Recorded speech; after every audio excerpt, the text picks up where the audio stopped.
In today's video, we're going to be talking about how to read nutrition labels. Stay tuned. If you want to fit into those jeans, get your sexy back, and find that life of happy, be sure to subscribe below and click the bell notification to be notified when I upload my next videos.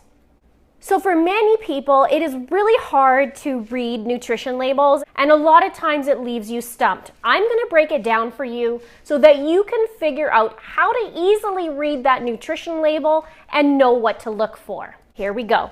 I'm going to cover two parts to the nutrition label: the actual nutrition label itself and the ingredients portion, just so you can have an understanding how to tie that both together. One of the most important things I think when you are looking at a product first is to ignore the front. A lot of times it'll say 0 fat or 25% less sodium, 50% less sodium. There's a lot of claims that they make on the front of the package, but that doesn't necessarily mean that it's good for you. And I think that's a pretty good ploy for the marketing department for people to think, oh, well, it has to be healthy if it's half the fat and 25% less sodium, etc. So when you take a nutrition label, the first thing you're going to look at is the serving sizes. This one, in this case, it says per 1 cup. And I'm using the Coconut Dream milk as an example. But it says for every cup, it's going to be 70 calories and 5 grams of fat. The carbs are 5 grams and the protein is 0.5. Those are the first things I look at.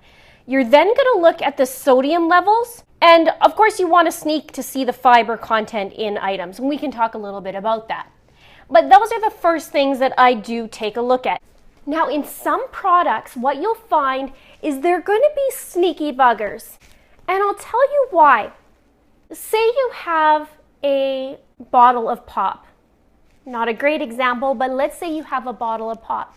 A lot of times it will say per serving, and it will say that bottle has 2.5 servings in it, but it'll show you the label of just 1 serving. So you think this bottle is 100 calories when in fact it's 250 calories because there's 2.5 servings in it. So at the very top above the calories, you're going to have the serving size. So be very careful that it actually tells you the serving size and not how many servings are in it. Always double check that serving size, especially when it comes to snacks, because chips and pop and that kind of thing, hopefully you're not eating them, but they will trick you. And that's pretty detrimental, especially for those who just want a little treat or they want something and they're trying to lose weight and they're getting stumped. But that's what's going to get you. They are going to change the labels in 2018. But for now, we're going to run through these, and when the time comes, I'll show you guys the new label, whatever it ends up being. We have an idea, but no point in showing you now because these are the labels you're going to be seeing. So next is the calories, and as you can see in here, for the 1 cup, it is 70 calories. It's important to know how many calories your body needs, and you can check the video up there and it'll show you how much calories you need per day. Once you figure that out, then you can go into the grocery store, pick up those products, and know approximately how much you can have. The cleaner, the better, which means if you know the right combos of the macros, which is your carbs, your protein, and your fats, that'll make it easier to make those choices when you go into the store. I don't put too much weight on the percentages on the side because I know what my macros are per day, and so I look in those. The next thing to know is to read the ingredients on the label. Obviously, if you're buying Whole Foods, a banana is a banana. You know, lettuce is lettuce. But those packaged foods, you've got to be aware of what you're taking in.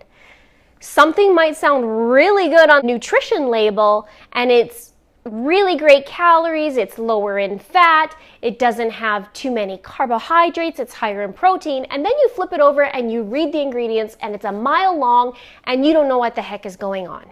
So read the ingredients. If there's some things you can't understand, which some things are and they're still healthy, but if there's some things that are pretty like, what the heck is that? And it is a snack, you might want to skip it and find healthier alternatives. Look for that monosodium glutamate, the MSG. It is still in our food. A lot of people get headaches. It is not good for you. If you look even on canned soups, you will find MSG in there, and a lot of snacks have MSG. And a lot of people don't read nutrition labels, but you really got to read the nutrition labels, because even if it is snacks and we're all human, we want to have some fun stuff, it's important to some of this stuff, like just steer clear from MSG. Now with that new nutrition label, they are going to change the requirements, or should I say the vitamins that they are going to have on the labels, and they're going to more focus on the vitamin D aspect rather than the vitamin A and that kind of thing. We'll see what actually comes out, but I know they are switching that up. We do have a lot of fortified stuff, but vitamin D, especially in Canada, a lot of people have deficiencies in vitamin D.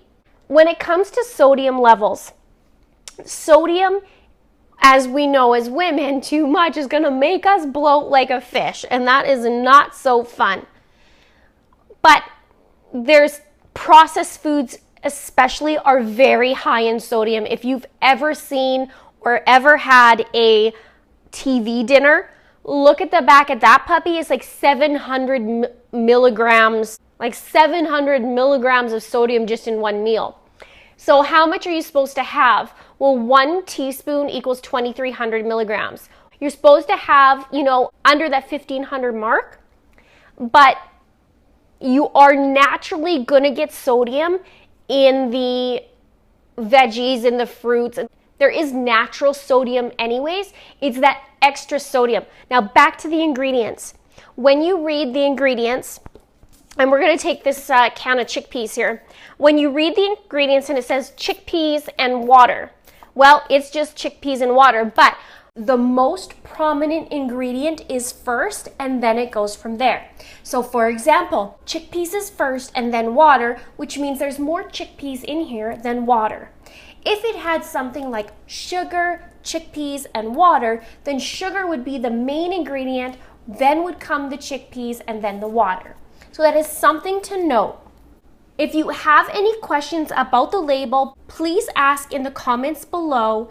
I want to make this as easy as possible and just have a starting point. I will do a video that gets more in depth, but I wanted to give you just that idea so that when you go to the grocery store, you have a good feeling and a good knowledge to look at it and start making those assessments for yourself. It is really important, and you just have to start somewhere. Thank you so much for watching. Check out these labels this week. Even go in your pantry and check it out. I will see you soon. Until next time.